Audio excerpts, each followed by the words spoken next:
সিরাতুন নবীর ধারাবাহিক আলোচনায় আমরা ষষ্ঠ সন থেকে সপ্তম সনের দিকে এসেছি। হিজরি সপ্তম সন। তিনি হিজরত করার প্রায় 6-7 বছরে পড়েছেন এই সময়। আর খাইবারের যুদ্ধ শেষ হয়ে গিয়েছে, মুসলমানদের একটা বড় বিজয় হয়েছে।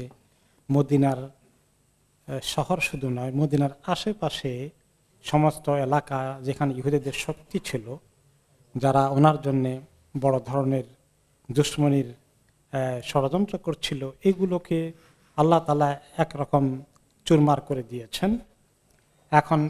এখন থেকে শুরু করে খাইবারের পরে মক্কা বিজয় হওয়ার আগ পর্যন্ত যে সমস্ত ঘটনা ঘটেছে, তার আগে এই মাঝখানের পিরিয়ডে এই বিষয় নিয়ে আমাদের আলোচনা চলবে এখন থেকে। ছোটখাটো বেশ কিছু যুদ্ধ হয়। বিভিন্ন কবিলার যারা বেদুইন ছিল, তারা আসলে ইসলামের বিরুদ্ধে সুযোগ পেলেই দুশ্মনী করত। এদের সঙ্গে বেশ কিছু ছোটখাটো যুদ্ধ সংগঠিত হয়। তারপরে নবী করিম সাল্লাল্লাহু আলাইহি সাল্লাম হুদায়বিয়া সন্ধিতে যে চুক্তি করেছিলেন ওমরা না করে ফেরত যাবেন এবং পরের বছর ওমরা করতে আসবেন, সেই ওমরা করার সময় আসবে যেটাকে বলা হয় ওমরাতুল কাদা, যে তিনি কাজা যে ওমরা আদায় করতে আসবেন, সেটা আজকের মেইন আলোচনা থাকবে। তো প্রথমেই খাইবারের পরে যে যুদ্ধটি হয় সেটা হচ্ছে গাজওয়াতু যাতির রিকা। এই যুদ্ধের নাম হচ্ছে গাজওয়াতু যাতির রিকা। রেকা শব্দ হচ্ছে কাপড় ছিঁড়ে গেলে কাপড়ের টুকরাগুলো যে হয়, এগুলো দিয়ে মানুষ যখন কোনো পট্টি বাঁধে ছেঁড়া কাপড়ের, যেটাকে আপনার ন্যাকড়া বলি, বা একদম কোনো কোনো জায়গায় আঞ্চলিকভাবে বলা হয় তেনা। এই তেনা জাতীয় জিনিসের নাম হচ্ছে রেখা। তো এই যুদ্ধের নাম গজওয়াতু যাতির রেখা, তেনার যুদ্ধ বা ন্যাকড়ার যুদ্ধ, বা ন্যাকড়া দিয়ে কাপড় টুকরা দিয়ে পট্টি বাঁধে, পট্টির যুদ্ধ। তার কারণ কি? যে এই যুদ্ধটা যখন হয় তখন খুব কষ্ট হয়েছে, দুর্গম পাহাড় পাড়ি দিতে হয়েছে। সাহাবীদের অনেকেরই উট ছিল না, উটে করে যেতে পারেনি, হেঁটে যেতে হয়েছে। আর আপনারা জানেন আরব দেশের পাহাড়গুলো কেমন, পাথরে ভর্তি। আর পাথর কোনো কোনো জায়গা থাকে খুবই ধারালো পাথর, এই পাথরকে অতিক্রম করতে হবে, খুব ধারালো পাথর। তো সাহাবীরা বলেন যে এই বিষয়ে সাহাবী আবু মুসা আশআরী রাদিয়াল্লাহু আনহু রিওয়ায়াত করেন যে আমরা ওনার সঙ্গে যখন এই যুদ্ধে বের হয়েছিলাম, আমাদের 6 জনে একটা উটকে ব্যবহার করতে হতো। তো একসঙ্গে 6 জন তো উটের উঠতে পারবে না, বড় জোর 2 জন। তো 2 জন 2 জন করে আমরা পাড়ি দিতাম, আর বাকি 4 জন হাঁটতাম, আবার রোটা করে এইভাবে আসতাম। তো যার ফলে অনেক হাঁটতে হয়েছে এই পাথুরে জমিনের উপরে, পাহাড়ের উপরে, যার ফলে আমাদের অনেকেরই পা কেটে যায়, ক্ষত বিক্ষত হয়ে যায়। এমনকি আমাদের অনেকেরই পায়ের নখগুলো উঠে গিয়েছিল, রক্ত বের হচ্ছিল। আমরা গায়ের কাপড় চোপড় ছিঁড়ে এই ন্যাকড়াগুলো দিয়ে পট্টি বেঁধে দিয়েছিলাম। আর সেখান থেকে এই যুদ্ধের নাম হয়েছে যাতুর রিকা। আর এখানে অনেকগুলো ঘটনা ঘটেছিল, আশ্চর্য ঘটনা। এই জন্য কোনো কোনো ইতিহাস গ্রন্থে, সিরাতের গ্রন্থে লেখা হয়েছে এটা হচ্ছে গাজওয়াতুল আজীব, মানে আজীব বিষয়ের যুদ্ধ, যেটা আর কি, যে যুদ্ধে অনেক আজীব ঘটনা ঘটে, এই নামেও এটা পরিচিত হয়েছে। কি কারণে যুদ্ধটি হয়, কোথায়? নবী করিম সাল্লাল্লাহু আলাইহি ওয়াসাল্লামের কাছে খবর আসলো মদিনায় যে বনি মুহারিব অথবা বনি আনমার এবং বনি সালাবা নামে গাতফান কবিলার কতগুলো গোত্র, যারা মক্কা মদিনার মাঝখানে বিভিন্ন জায়গায় ছড়িয়ে ছিটিয়ে ছিল, এরা জমায়েত হচ্ছে মদিনা আক্রমণ করার জন্য। প্রায় 2-3 কবিলার লোক একসঙ্গে হয়ে তারা সিদ্ধান্ত করছে তারা রাসূলুল্লাহ সাল্লাল্লাহু আলাইহি সাল্লাম এবং মদিনার বিরুদ্ধে যুদ্ধ শুরু করে দেবে। তাদের প্রস্তুতির কাজ চলছে। তো তিনি খবর পেয়ে তাদের প্রস্তুতি কমপ্লিট হওয়ার আগেই পাল্টা আক্রমণ করে তাদের প্রস্তুতি নষ্ট করে দেওয়ার জন্য তিনি যুদ্ধ নিয়ে এগিয়ে এসেছেন। ওনার সঙ্গে প্রায় 400 সাহাবীর বাহিনী নিয়ে তিনি চলে আসেন। কোন কোন রিওয়ায়াতে আসছে 400 নয়, 700 সাহাবীদের বাহিনী ছিল। আর মদিনায় তিনি এই সময় ওনার জামাতা ওসমান ইবনে আফফান রাদিয়াল্লাহু আনহুকে মদিনার নায়েব করে দিয়ে আসেন। এরপরে যখন তিনি তাদের এলাকায় আসলেন, সেটাকে বলা হয় নাখলা। এটা মক্কার অনেকটা কাছে, মদিনা থেকে বেশ দূরে। নাখলা এই এলাকার নাম। নাখল হচ্ছে খেজুর গাছ। ওই এলাকার নামই হলো খেজুর গাছ, মানে খেজুর বাগান, অর্থাৎ ওখানে অনেক বেশি খেজুর হতো। সেই জায়গায় তিনি আসলেন। এসে তিনি দেখলেন যে তারা খবর পেয়ে গেছে, তাদের গুপ্তচর ছিল যে মদিনার বাহিনী আসছে দেখে তারা সেখান থেকে পালিয়ে পাহাড়ের একদম দুর্গম এরিয়া চলে গেল। যার ফলে তাদের সঙ্গে আর মোকাবিলা হলো না। সেখান থেকে তিনি কিছু গনিমতের মাল আর কিছু লোককে বন্দী করে তিনি নিয়ে আসছেন মদিনার দিকে। যার ফলে আর যুদ্ধ হয়নি, কিন্তু সাহাবীদের অনেক কষ্ট হয়েছে এই সফরটাই যেতে আসতে। সেখানে যেটা হয়ে গেল এক সময়, যে যুদ্ধ তো হলো না, সালাতুল আসর রক্ত হয়ে গেলে সফরের এক পর্যায়ে তাদের এলাকায় নবী করিম সাল্লাল্লাহু আলাইহি ওয়াসাল্লাম চিন্তা করলেন এখন তো আসর নামাজ পড়তে হবে, তাদের এলাকায় আছে, তারা কোনো জায়গায় লুকিয়ে আছে কিনা, নামাজ পড়তে গেলে জামাতে একসঙ্গে যদি আবার হঠাৎ করে আক্রমণ করে। সেই জন্য তিনি সাহাবীদেরকে দিয়ে সালাতুল খাউফ নামাজ আদায় করলেন। সালাতুল খাউফ মানে ভয়ের নামাজ। এর অর্থ হচ্ছে যুদ্ধ এর ভীতিকর পরিবেশে নামাজ একসঙ্গে জামাতে পড়তে গেলে নিরাপত্তার প্রশ্নে যদি আশঙ্কা দেখা দেয়, তাহলে একটা বিশেষ কায়দায় যে নামাজ জামাতটা পড়া হবে, এটাকে বলা হয় সালাতুল খাউফ। আমরা এই ব্যাপারে আলোচনা শুনেছি একবার, তাই না? কয়েকটি বার এই ঘটনা ঘটে। এইবারও ঘটল যে তিনি হামিকাল্লাহ সেই এলাকায় তিনি সালাতুল খাউফ আদায় করলেন। ওই আগের তরিকাতেই সাহাবীদেরকে দুই ভাগ করে দিলেন। এক ভাগ নামাজ পড়ছেন ওনার সাথে, যদি 2 রাকাত নামাজ হয় তো ওনারা 1 রাকাত পড়ে চলে যাবেন। বাকি সাহাবীরা যারা পাহারা দিচ্ছিল তারা এসে 2য় রাকাতে জয়েন করবে। এরপরে এনারা যারা আগে পড়েছিলেন তারা গিয়ে অস্ত্র নিয়ে পাহারা দিবে। এরপরে 2য় রাকাতের লোকেরা তাদের সালাম, নবী করিম সাল্লাল্লাহু আলাইহি ওয়াসাল্লাম সালাম ফিরানোর পরে উঠে 1 রাকাত কমপ্লিট করবে, গিয়ে আবার তারা অস্ত্র নিয়ে পাহারা দিবে। আর যারা 2য় রাকাত পড়ে 1 রাকাত পড়ে চলে গিয়েছিল ওনারা এসে 2য় রাকাত পড়ে কমপ্লিট করবেন। এই যে নামাজ ছেড়ে দিয়ে অস্ত্র নিয়ে গেলেন, দাঁড়িয়ে থাকলেন, এতে নামাজ ভাঙে নাই, ওনারা শুরু করতে পারবেন আবার। তারপরে তিনি মদিনার দিকে চলে আসলেন। প্রায় 15 দিন ছিল এই জার্নিটা, কম না। মদিনা থেকে 15 দিন বাইরে ছিলেন। তারপরে শেষ পর্যন্ত তিনি যখন মদিনায় আসলেন, আসার পথে কিন্তু আরো কিছু ঘটনা ঘটে। যখন মুসলমানরা ওই জায়গায় ছিলেন এবং তিনি যখন মদিনার দিকে আসছিলেন, ফালাম্মা উখবিরাল খাবার হালাফা আল্লাহ, তখন ওখানে আসার পথেও ওখানকার একটি লোক, তাদের দুশমন কবিলার, সে কিন্তু একটা তারা প্ল্যান করছিল। তিনি সতর্ক ছিলেন যে ওরা আমরা মদিনায় ফেরত যাওয়ার পথে হঠাৎ করে পেছন দিক থেকে পাল্টা আক্রমণ করে কিনা, এবং সারা দিন রাত হাঁটতে পারবেন না, মাঝে মধ্যে ওনাদেরকে রাত্রে ওনারা থেমে অনেকক্ষণ রেস্ট নিয়ে ফজর পরে আবার রওনা করেন। এইরকম রাস্তার মধ্যে যখন ওনাদের সময় হয়ে গেল রাত্রি যাপনের জন্য, একটি এলাকায় নবী করিম সাল্লাল্লাহু আলাইহি ওয়াসাল্লাম বললেন, মান রাজুলুন ইয়াকলাউনা লাইলাতান হাদিহি, যে আজকে রাত্রে আমরা একটু ঘুমাতে গেলে পাহারাদারির কাজ কে করবে, ডিউটি কে পালন করবে, জেগে থেকে দুশমন আসলো কিনা এটা পাহারা দেওয়ার জন্য। তখন আম্মার ইবনে ইয়াসির এবং আব্বাদ ইবনে বিশর, এই 2 জন রাদিয়াল্লাহু আনহুমা, এনারা 2 জন বললেন, ইয়া রাসূলুল্লাহ, আমরা এই দায়িত্ব পালন করব। তখন তিনি দেখিয়ে দিলেন যে দেখো কোন দিক থেকে দুশমন আসতে পারে, সেটা হচ্ছে একটা এরিয়া দেখিয়ে দিলেন। এই দিকটা 2 পাহাড়ের মাঝখানে গিরিপথের মধ্যে আছে, তারা ওদিক থেকে এই রাস্তা দিয়ে আসতে পারে, তোমরা এই রাস্তার মুখে পাহারা দাও, আমরা যখন ঘুমাবো। ঠিক আছে, ওনারা 2 জন চলে গেলেন। সাহাবীরা নবী করিম সাল্লাল্লাহু আলাইহি ওয়াসাল্লাম ঘুমিয়ে পড়লেন। তখন আব্বাদ রাদিয়াল্লাহু আনহু, তার সহকারী বা সহযোগী আম্মার রাদিয়াল্লাহু আনহুকে বললেন, আইয়ুল লাইলি আহাব্বু ইলাইকা আন আকফিকাহু আউয়ালাহু আম আখিরাহু। আমরা দুইজন রাতের দুই অংশ ভাগ করে নেব, প্রথম অংশ আমি, পরের অংশ, প্রথম অংশ একজন, পরের অংশ আরেকজন। তো আব্বাদ বললেন, আম্মারকে তুমি কোন অংশ নিবা? তো সাহাবী আম্মার বললেন, আমি প্রথম অংশের দায়িত্ব নেই, যাও তুমি ঘুমাও।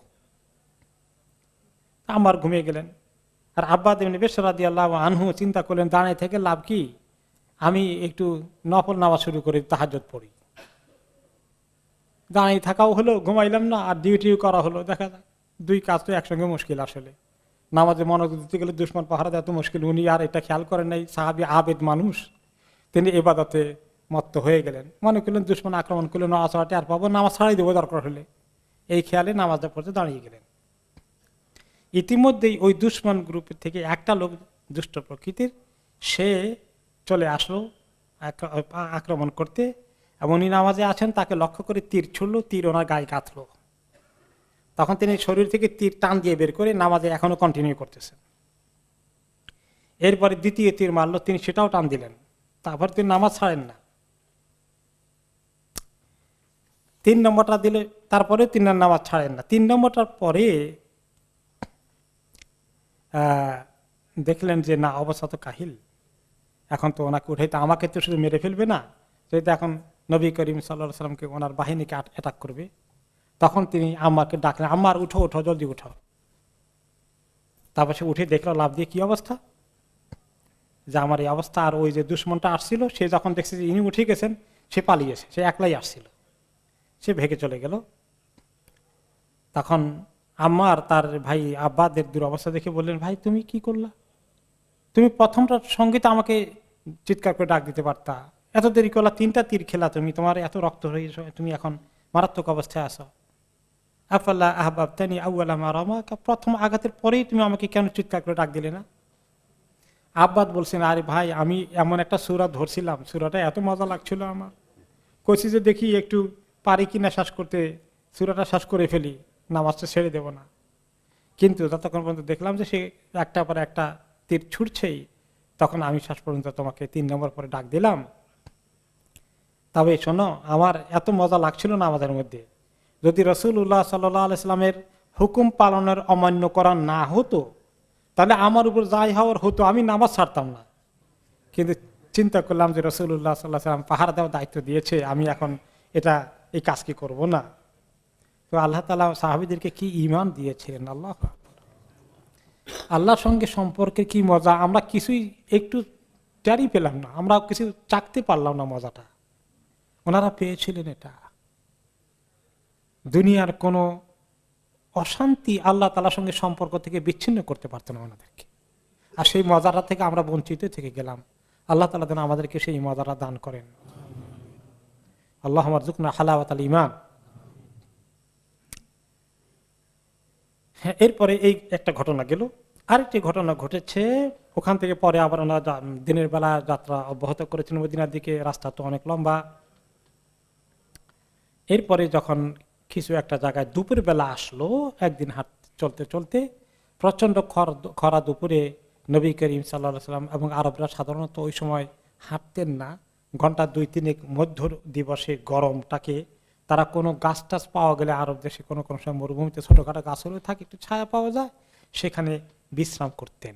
তো খুঁজতে খুঁজতে ওনারা একটা জায়গা পেলেন দুপুরবেলা, সবাই একটু খাওয়া দাওয়ার আয়োজন করলেন, করে লাঞ্চ শেষে সবাই একটু কাইলুলার জন্য রেস্ট নিচ্ছেন।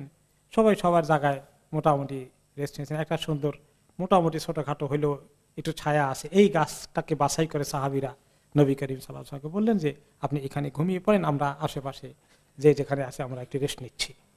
আর এটা দুশমন কওম থেকে বেশ দূরে, ওনারা মনে করতে পারেন নাই যে এখানে দুশমন হাতের নাগালে কিছু হতে পারে।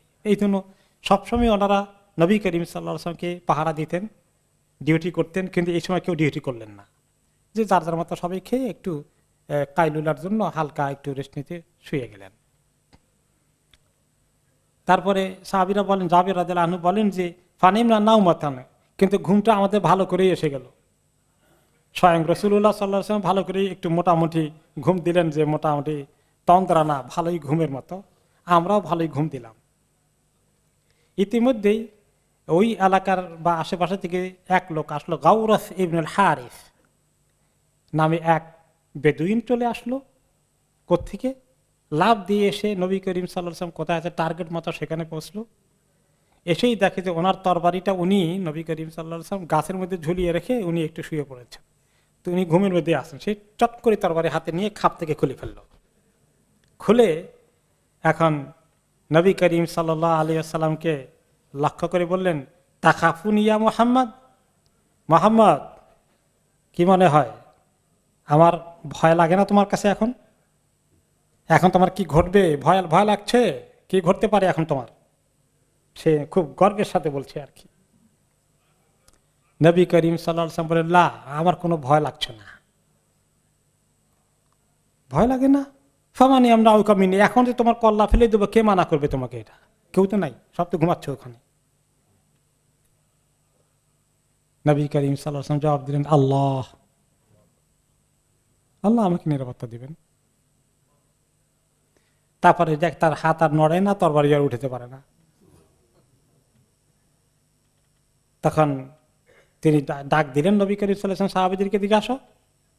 ওনার চিৎকার শুনে সবাই আসলো, দেখতে এই বেদুইন বসে আছে ওখানে। তারপরে হাতে আর তরবারি নাই, তরবারি ফেলে দিয়েছে।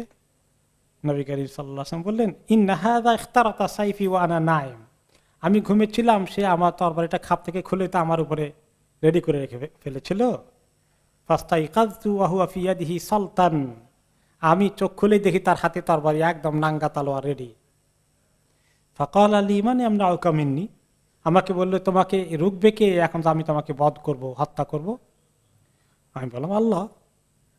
দেখো তারপর তার কি হলো, ফাহা হুয়া জালেসুন, এখন সে চুপ করে বসে আছে। তবে নবী করিম সাল্লাল্লাহু আলাইহি ওয়াসাল্লাম তাকে শাস্তি দেন নাই, ছেড়ে দিয়েছেন। যেহেতু আমার কোনো ক্ষতি হয় না, যা চলে যাক বেদুইন। সে বোঝা গেল দুশ্মন কওমের কিছু না, সেই লোকাল একটু মস্তান টাইপের আর কি। তিনি তাকে ছেড়ে দিলেন। আর নবী করিম সাল্লাল্লাহু আলাইহি ওয়াসাল্লাম সাধারণত ক্ষমার দিকে যেতেন। ওনার ব্যক্তিগতভাবে কেউ ওনাকে অ্যাটাক করলে ক্ষমা দিকে যেতেন। আর যখন দুশ্মন কওম যুদ্ধের নিয়তে আসে, তখন অবশ্য তিনি যুদ্ধের ময়দানে থাকেন বিদায়, সেটা অন্য কেস। এখানে এই লোকটা একটু মস্তানি করেছে, এর সে বেশি কিছু না, ছেড়ে দিলেন। কারণ তুমি ব্যক্তিগত বিষয়ে সাধারণত প্রতিশোধ নিতে চেতেন না। তখন আল্লাহ তাআলা আয়াত নাযিল করলেন এই উপলক্ষে মুমিনদেরকে শোনানোর জন্য। বাদা আউযু বিল্লাহি মিনাশ শাইতানির রাজীম, ইয়া আইয়ুহাল্লাযীনা আমানু ইযকুরু নি'মাতাল্লাহি আলাইকুম ইয হাম্মা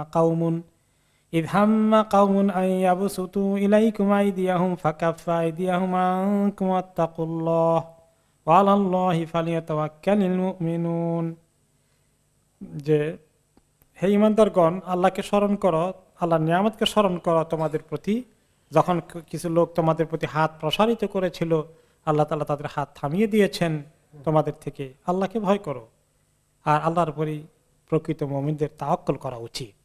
যদি কেউ কেউ বলেছেন যে এটা নাজিল হয়েছে অন্য উপলক্ষে, এই উপলক্ষে নয়। এনিওয়ে, তো এখানে আল্লাহ তাআলা বলেছেন যে ওয়ালাল্লাহি ফালিয়াতাওয়াক্কালিল মুমিনুন, মুমিনরা আল্লাহর উপরই তাওয়াক্কুল করবে। নবী করিম সাল্লাল্লাহু আলাইহি ওয়াসাল্লাম সেই তাওয়াক্কুলের পরিচয় দিয়েছিলেন, যার ফলে তিনি আদৌ ভয় পাননি।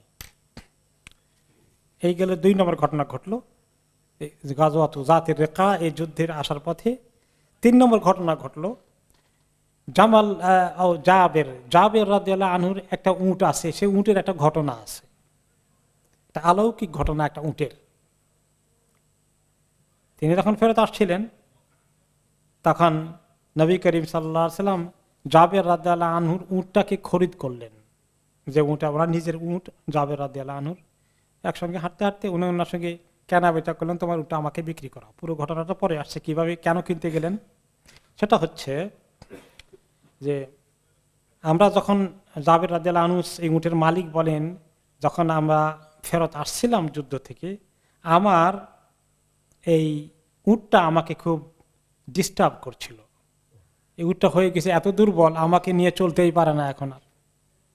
সে হাঁটে, এত দূরে দূরে দাঁড়িয়ে থাকে, হাঁটতে চায় না। তার মানে শরীরে শক্তি নাই। এটা নিয়ে আমি প্রবলেমে আছি। আর উনি এবং ওনার সাহাবীরা সামনে চলে যাচ্ছে, আর আমি পিছনে পড়ে যাচ্ছি, আমি দুশ্চিন্তাগ্রস্ত হয়ে গেলাম। তো আমাকে পিছনে পড়তে দেখে নবী করিম সাল্লাল্লাহু আলাইহি ওয়াসাল্লাম বললেন, কি হয়েছে তোমার জাবের, মা আলাকা ইয়া জাবের? কুলতু ইয়া রাসূলুল্লাহ আবতা আবি জামালি হাদা, হে আল্লাহর রাসূল, আমার উটটা তো আমাকে পেছনে ফেলে দিচ্ছে, এ বেচারা কাফেলার সাথে চলতে পারছে না, কি করি এখন আমি? তিনি বলেন ঠিক আছে, আমার কাছে আনে, উটটাকে তুমি বসাও। কিছু উটকে বসানোর কায়দা আছে, উঠানোর কায়দা আছে, ইশারা করলে উটেরা ট্রেনিং প্রাপ্ত মোটামুটি, তো ইশারা করলে উট বসে গেল। তো নবী করিম সাল্লাল্লাহু আলাইহি সাল্লাম জাবের রাদিয়াল্লাহু আনহু হাতে একটা লাঠির মতো আছে, যে আমাদের দেশে যখন হাল চাষ করে থাকে না একটা, এটা কি বলে জানি, ভুলে গেলাম, এক এক জায়গায় আঞ্চলিক, আমাদের দেশে কি বলে, মানে ছড়ির মতো একটা কিছু, বলে তোমার হাতের ওটা আমাকে দাও, তিনি হাদির আসামি নিয়ে দেখা ওটা আমাকে দাও। নবী করিম সাল্লাল্লাহু আলাইহি সাল্লাম নিয়ে তো উটের গায়ের মধ্যে আস্তে করে 2-3 বার খোঁচা দিলেন, এমনি করে খোঁচা দিয়ে বলেন জাবের রাদিয়াল্লাহু আনহুকে, এর কাপ এখন উঠো উটের উপরে। জাবের রাদিয়াল্লাহু আনহু এখন আবার উঠলেন। উঠার পরে মাশাআল্লাহ উট তো খুব ভালো করে এখন চলছে। ওয়াল্লাযী বাআসাহু বিল হাক্কি ইউয়াহিকুনা নাকাতাহু মুওয়াহাকাতান, এখন উট মাশাআল্লাহ এমন চলতেছে, নবী করিম সাল্লাল্লাহু আলাইহি সাল্লাম উটের সঙ্গে মনে এখানে কম্পিটিশন করবে, আমার উট ওইটার আগে যেতে চায় মাশাআল্লাহ। তারপরে নবী করিম সাল্লাল্লাহু আলাইহি সাল্লাম আমার একসঙ্গে চলতেছি, দুইজনেই অনেক কথাবার্তা হলো। এক পর্যায়ে তিনি আমাকে বললেন, আতাবিউনি জামালাকা হাদা ইয়া জাবের, জাবের তোমার উটটা কি আমার কাছে বিক্রি করবা? আমি বললাম ইয়া রাসূলুল্লাহ বল আহু বলা, বিক্রি করবো কেন, আপনার পছন্দ হয়েছে উট আপনাকে দিয়ে দেবো, আমি কোনো পয়সা দেওয়া লাগবে না। কাল আল্লাহ ওয়ালাকিন বেনি, না এমনি নেব না, তুমি আমাকে এটা বিক্রি করো। কুলতু ফাসুমনি বিহি, তা আমি বললাম তো কত দিবেন, দাম কম দেখি।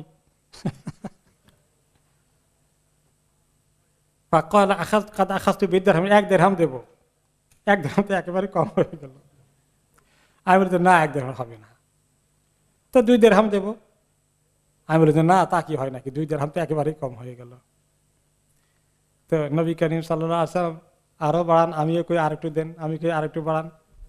পরে 40 দিরহামে ঠিক হলো, 1 দিরহাম থেকে 40 দিরহাম।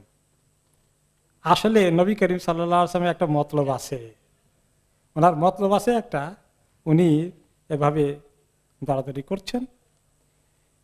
তারপর যখন 40 দিরহাম দাম উঠছে, আমি বললাম ঠিক আছে যান, আমি এগ্রি করে ফেললাম, বিক্রি করলাম আপনার কাছে। কাদরা দিতা, তুমি রাজি হয়ে গেছে? ইয়াস। তারপর রাজি হয়েছি, আর আসলে একটা শর্ত আছে। শর্তটা কি? আন্নালি কাফারা দাহরি হাত্তা আবলুগাল মদিনা, বেচা কেনা করলে তো মালিকানা আপনার চলে গেলে, এগ্রি করে ফেলে, এখন তো আমার মালিকানা নাই, কিন্তু শর্ত দিলে আছে, আমার শর্ত হলো যে মদিনা যাওয়া পর্যন্ত আমি এটা ব্যবহার করার কন্ডিশনে বিক্রি করলাম। তিনি বলছেন হ্যাঁ ঠিক আছে, অসুবিধা নেই, এগ্রি, আমি এগ্রি করে ফেলেছি। জাবের রাদিয়াল্লাহু আনহু বলেন, যখন মদিনার কাছে এসে পৌঁছে গেলাম, মদিনার কাছাকাছি আসলাম, আমি নবী করিম সাল্লাল্লাহু আলাইহি ওয়াসাল্লামকে বললাম, ইয়া রাসূলুল্লাহ আপনার সঙ্গে তো কথাবার্তা সুন্দর করে যাচ্ছি, আমাকে অ্যালাউ করলে মদিনার কাছে এসে গেছি, আমি একটু তাড়াহুড়ো করে একটু বাড়িতে যাইতাম, ওটাও তো মাশাআল্লাহ ভালো চলে এখন, অসুবিধা নাই। এত তাড়াহুড়া কেন? কয় যে আপনার সঙ্গে যুদ্ধে যাওয়ার আখ্যান দিয়ে কেবল বিয়ে করছিলাম, তো বিবি তো ইন্তজার করতেছে, একটু আগে গেলে ভালো হয় আর কি। ও তাই নাকি, বিয়ে শাদী করছো? আচ্ছা গুড। বিক্রান আম সাইয়িবান, কুমারী বিয়ে করেছ নাকি বিবাহিত ছিলেন আগে, বিধবা এই জাতীয় কিছু? তিনি বললেন যে না, কুমারী বিয়ে করতে পারি নাই, প্রথম বিয়ে হলেও আমি কোনো বিধবাকে বিয়ে করেছি। কেন?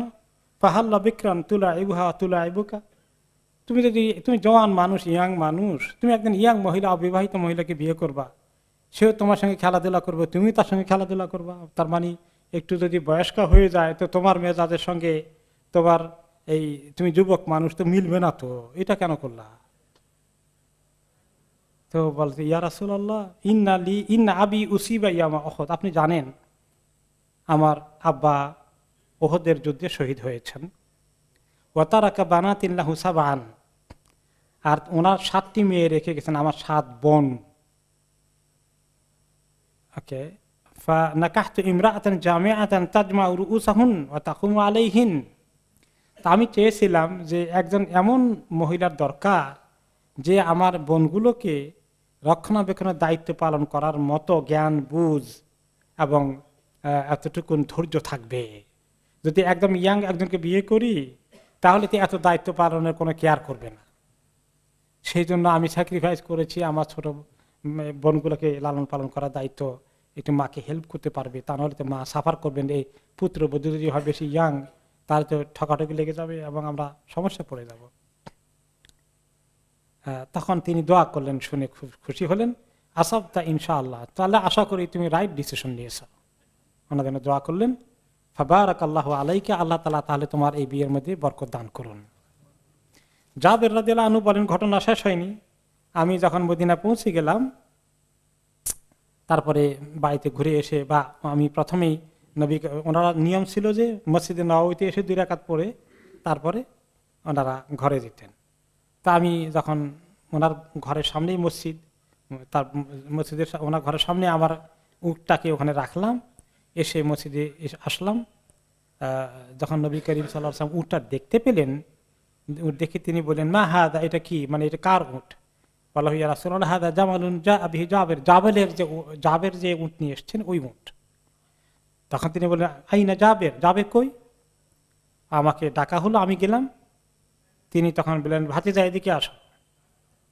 জাবের রাদিয়াল্লাহু আনহুকে বলছেন, ভাতিজা এদিকে আসো, তোমার উটের লাগাম ধরো, এই উট তোমারই। ওকে, তারপরে এই উট তোমারই থাকবে, আর তোমার সঙ্গে যে কেনা বেচা করেছি সেটার আমি তো চুক্তি করেছি, কিনে ফেলেছি, দাম তো দিতে হবে।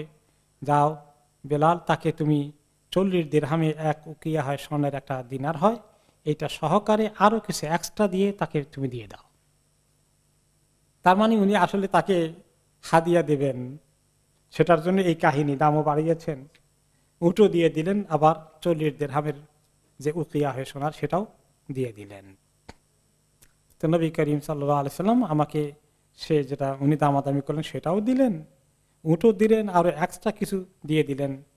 এরপরে তিনি নবী করিম সাল্লাল্লাহু আলাইহি সাল্লাম জাবের রাদিয়াল্লাহু আনহুকে বললেন, আতুরানি মা কাস্তুকা লি আখুদা জামালাকা ওয়া দারাহিমাকা, খুদ জামালাকা ওয়া দারাহিমাকা ফাহুয়া লাকা।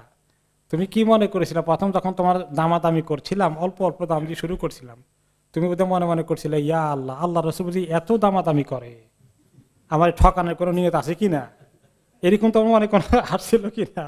আসলে আমার উদ্দেশ্য ছিল যে তোমাকে আমি খুশি করব। আলহামদুলিল্লাহ, উঠো তোমার, এই যত দাম এগ্রি করেছি সেটাও তোমার, আরো একটু এক্সট্রা আছে, এটাও তোমার, যাও ঘরে গিয়া। আসলে তার যে 7 বোন, বাবা শহীদ হয়ে গেছেন, ইনকাম তেমন নাই, ওনাকে তিনি হেল্প করবেন, কিন্তু সুন্দর একটা প্রক্রিয়ার মাধ্যমে উনাকে হেল্প করলেন।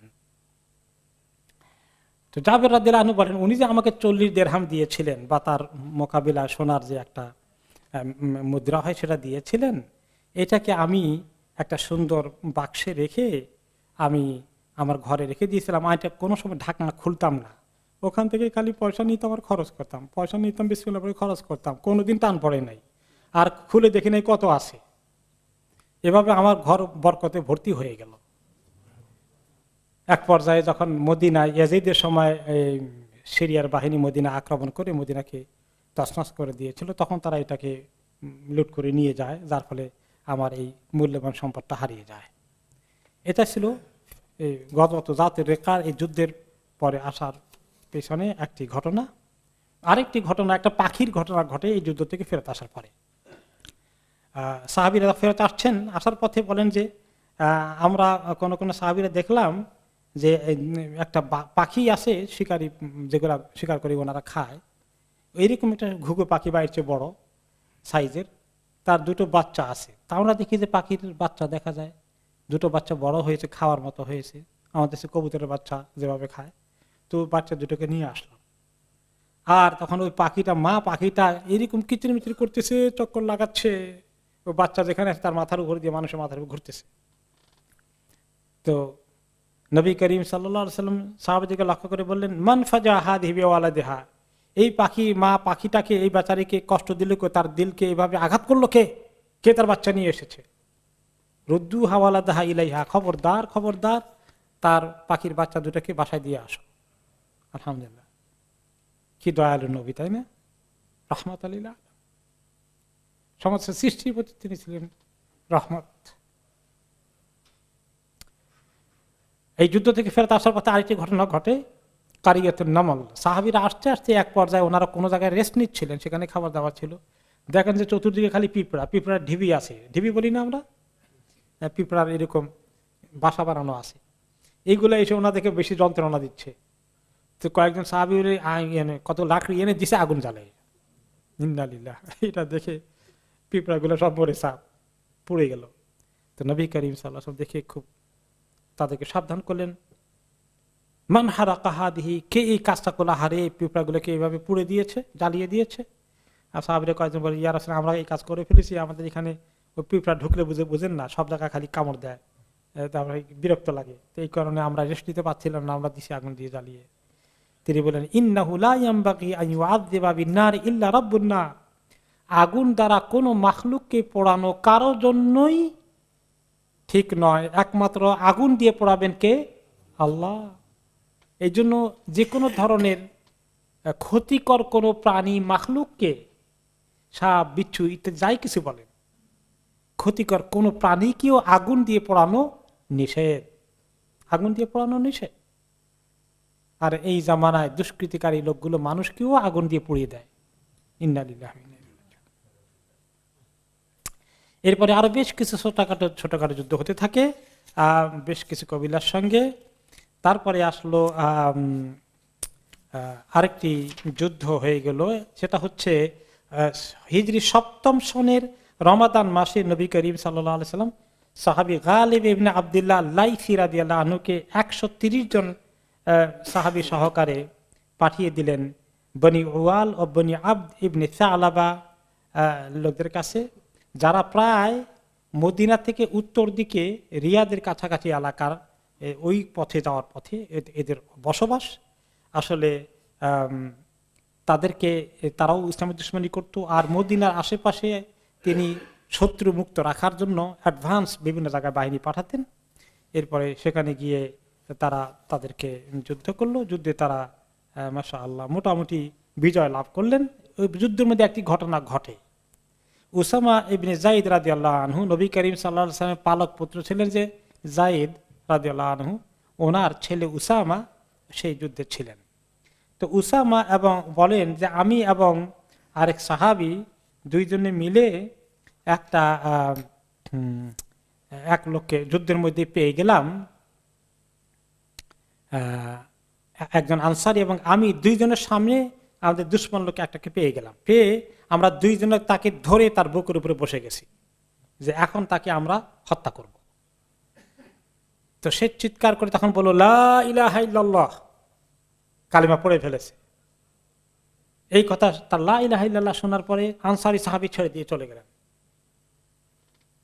আর আমি তাকে ছাড়লাম না।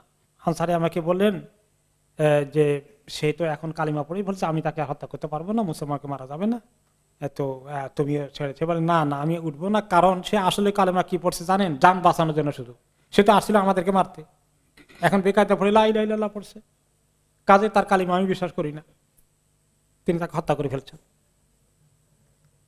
তো আর যে আনসারী সাহাবী উনি একমত হন নাই, তিনি মদিনায় এসে নবী করিম সাল্লাল্লাহু আলাইহি ওয়াসাল্লামকে বললেন, ইয়া রাসূলুল্লাহ, লা ইলাহা ইল্লাল্লাহ পড়ছিল লোকটা, তার কথা শুনে নাই। তার নাম ছিল আসলে মিরদাস ইবনে নাহিক ওই এলাকার। তো আপনার এই সাহাবী উসামা তাকে হত্যা করে ফেলো লা ইলাহা ইল্লাল্লাহ বলার পরে। তিনি উসামাকে ডাকলেন, ডেকে তাকে তিনি চার্জ করলেন, ইয়া উসামা আকাতালতাহু বাদা মা ক্বালা লা ইলাহা ইল্লাল্লাহ, উসামা সে লা ইলাহা ইল্লাল্লাহ বলার পরেও তুমি তাকে কতল করেছ?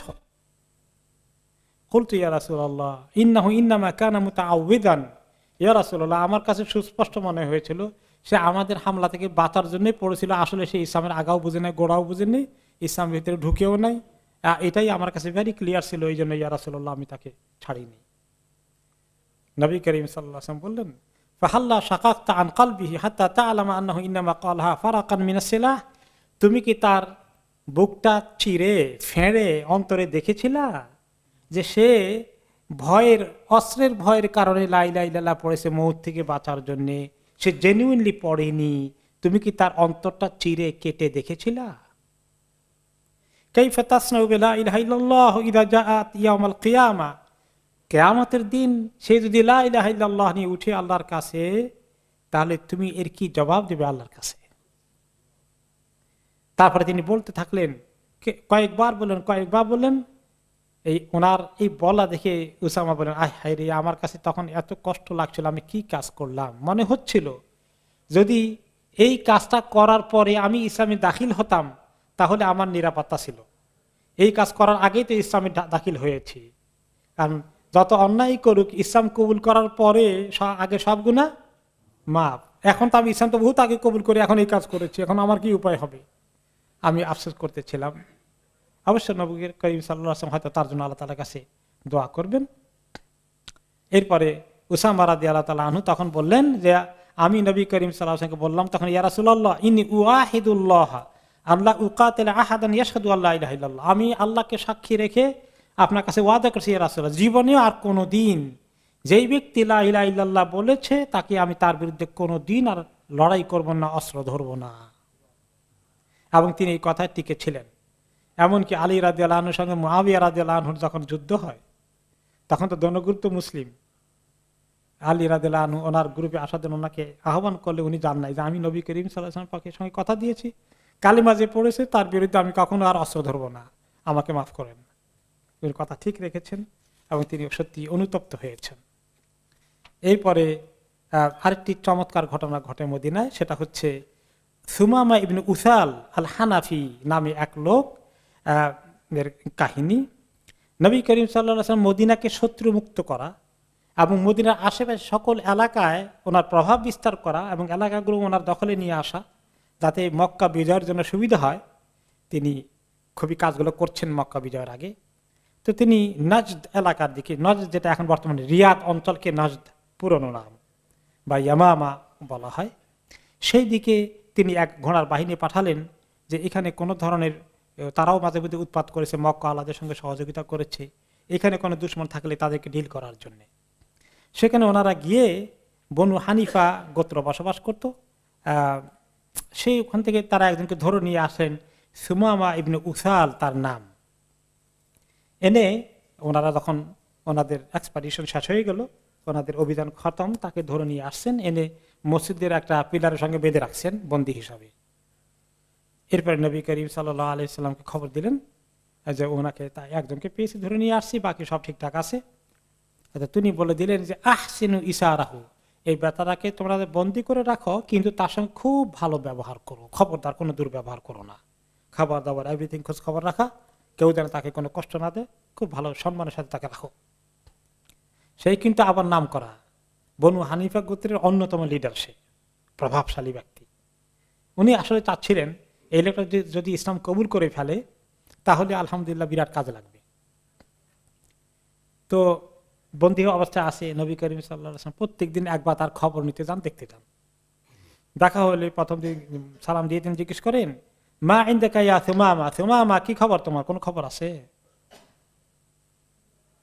তো সে বলে যে ইয়া রাসূলুল্লাহ, ইয়া মুহাম্মদ, সে তো এখনো ঈমান আনে নাই, বলে খাইরুন ইয়া মুহাম্মদ, ইনদি খাইরুন ইয়া মুহাম্মদ, মুহাম্মদ আমার কাছে ভালো ছাড়া তো কোনো খারাপ খবর নাই, তবে ইন তাকতুলুনি তাকতুলু দা দামিন, আমাকে যদি তুমি হত্যা করে ফেলো, একটা প্রাণীকে যার শরীরে রক্ত আছে হত্যা করে ফেললা, ওয়াইন তুনইম আলা শাকির, আর তুমি যদি হত্যা না করে আমাকে তুমি ধন্য করো, আমাকে তুমি ইহসান করো, তাহলে আমি একজন লোকের প্রতি, এমন একটা লোকের প্রতি ইহসান করলা যে তোমার কৃতজ্ঞতার কথা চিরদিন মনে রাখবে। ওয়া ইন কুনতা তুরিদুল মাল ফাসাল মিনহু মা শি'তা, আর যদি চাও আমাকে মুক্তিপণের বিনিময়ে মুক্তি দেবা, আমি কত টাকা চাও আমি সব ব্যবস্থা করে দেব, খামাখা আমাকে হত্যা করো না। তো এখন তিনটা প্রস্তাব দিছে, তো মানে একটা তো হলো কতল করে ফেললে, যেটা সে চায় না, কত করলে কি লাভ হবে, একটা মানুষকে মেরে ফেললেন শুধু, আর পাবেন কি? আর যদি এমনিতে ছেড়ে দিয়ে দেন, আমি চলে যাই, তাহলে তো আমি সারা জীবন কৃতজ্ঞ থাকবো। আর যদি চান যে না মুক্তিপণ দিয়ে ছেড়ে দিবেন, মুক্তিপণ দিতেও রাজি আছি, যত টাকা লাগে আমি পে করবো। আর সাহাবীর কথা শুনে তারা সবাই আশা করলো যে নবী করিম সাল্লাল্লাহু আলাইহি ওয়াসাল্লাম যদি ভালো কিছু পয়সা করে নিয়ে তার সেটাই ভালো হবে, আমাদের বাইতুল মালে টাকা পয়সা যোগ হবে মদিনার। নবী করিম সাল্লাল্লাহু আলাইহি সাল্লাম তাকে আবার পরের দিন দেখতে গেলেন, তিনি কিছু বললেন না, একই খবর জিজ্ঞেস করলেন, সে একই উত্তর দিল।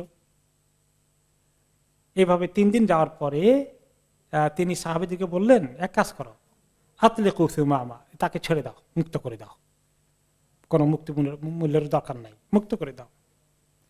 এই বেচারা তো মৃত্যুর প্রহর গুনছে, হঠাৎ করে মৃত্যুর খবর শুনে তার কাছে কেমন লাগছে, সে মহা খুশি। তো সে মুক্তি পেয়ে চলে গেল, যে দূরে একটু পানি, যেখানে পানির ফোয়ারা আছে একটা বাগানের ওখানে, সেখানে গিয়ে সে গোসল করে ফেললো।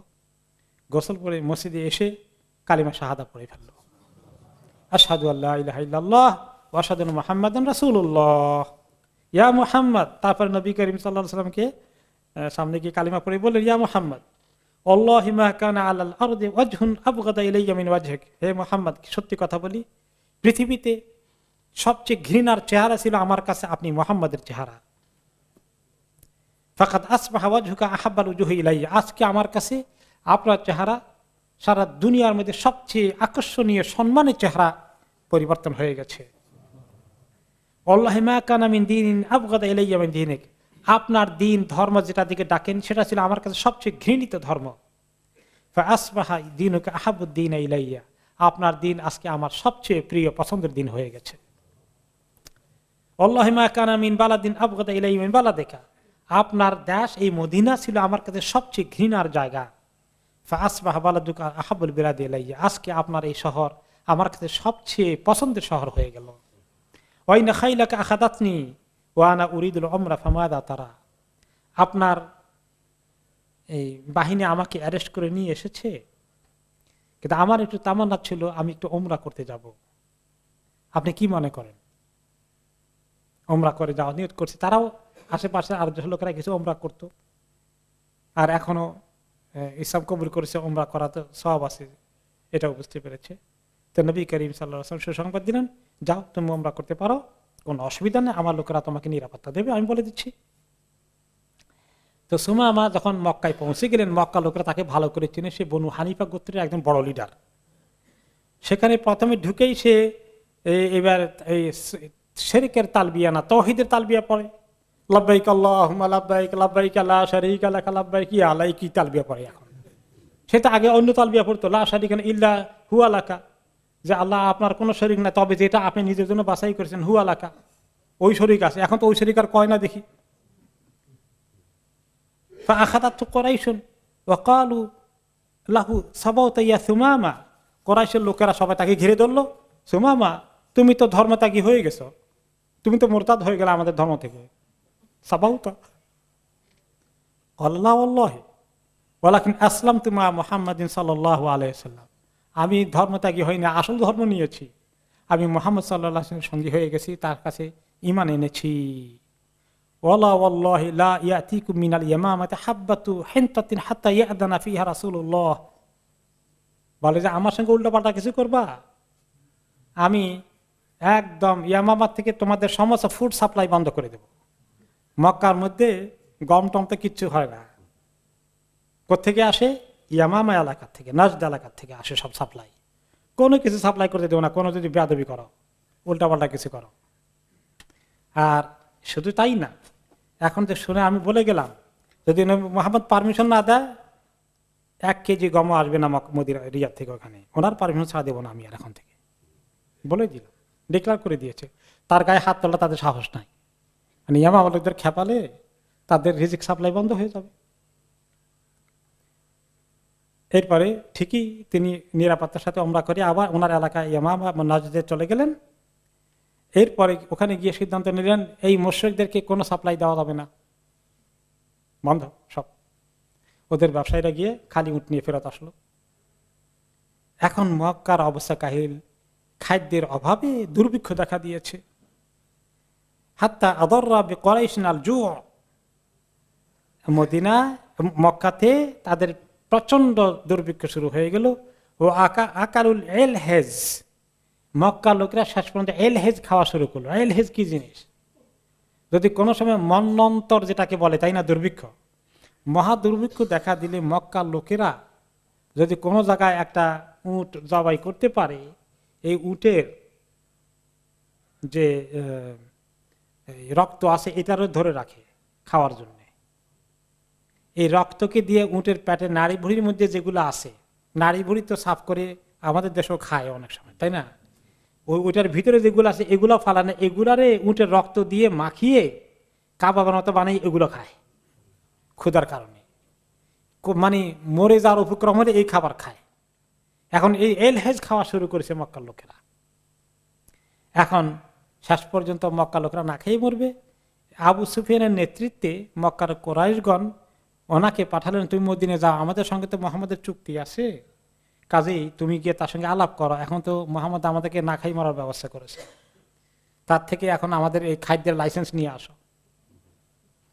তো উনি গেলেন, নবী করিম সাল্লাল্লাহু আলাইহি ওয়াসাল্লাম সাহাবীরা যে কদিন বসা আছে তিনি তাদেরকে লক্ষ্য করে বললেন, আনশুদুকুমুল্লাহ ওয়ার রাহিম, হে মুহাম্মদ, আল্লাহর দোহাই দিয়ে বলি আর তোমাদের সঙ্গে আমাদের যে কোরাইশের আত্মীয়তার সম্পর্ক আছে সেই আত্মীয়তার রক্তের সম্পর্কে দোহাই দিয়ে বলি, ইন্নাকা তাজমু আন্নাকা বুইসা রাহমাতাল লিল আলামিন, আপনি তো সবসময় বলেন, দাবি করেন যে আপনি রহমাতুল লিল আলামিন হিসেবে দুনিয়া আল্লাহ আপনাকে পাঠিয়েছে। তো নবী করিম সাল্লাল্লাহু আলাইহি ওয়াসাল্লাম বলেন, বালা, হ্যাঁ, আল্লাহ তো আমাকে রহমত নিয়ে পাঠিয়েছে, রহমাতুল আলামিন তো আমি, অসুবিধা কি হয়েছে? ক্বাল আবু সুফিয়ান কাদ কাতালতাল আবা বিস-সাইফ ওয়াল আবনা বিল জু', মক্কাবাসীদের কত লোকের পিতাকে তুমি বদরে উহুদে তরবারি দিয়ে হত্যা করলা, এখন বাকি তাদের ছেলেপেলেগুলোকে এখন না খাইয়ে মারবা, এই তো তোমার বুদ্ধি। সে তো লিডার, পলিটিশিয়ান, নেগোসিয়েশন করার কায়দা দেখছেন। তো নবী করিম সাল্লাল্লাহু আলাইহি ওয়াসাল্লাম কথা শুনে ওনার দিলে দয়া এসে গেল যে মক্কা লোকেরা দুর্ভিক্ষে না খেয়ে মরার অবস্থা। তিনি চিঠি লিখে পাঠালেন সুমামা ইবনে উসালের কাছে এবং বললেন যে মক্কার লোকদের খাদ্য সাপ্লাই রুট খুলে দাও, তাদেরকে সাপ্লাই প্রোভাইড করে দাও।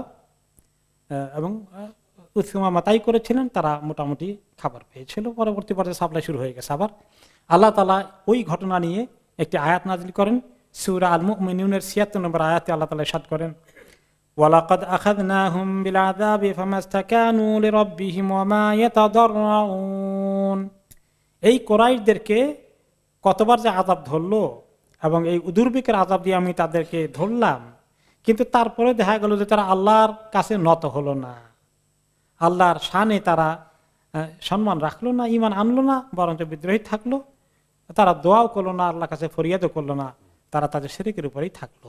যাই হোক, আল্লাহ তাআলা পরবর্তী পর্যায়ে তাদেরকে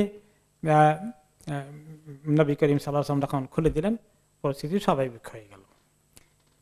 এরপরে এখন হিজরি ৭ম শতাব্দীর জুলকাদা মাস এসে গেছে।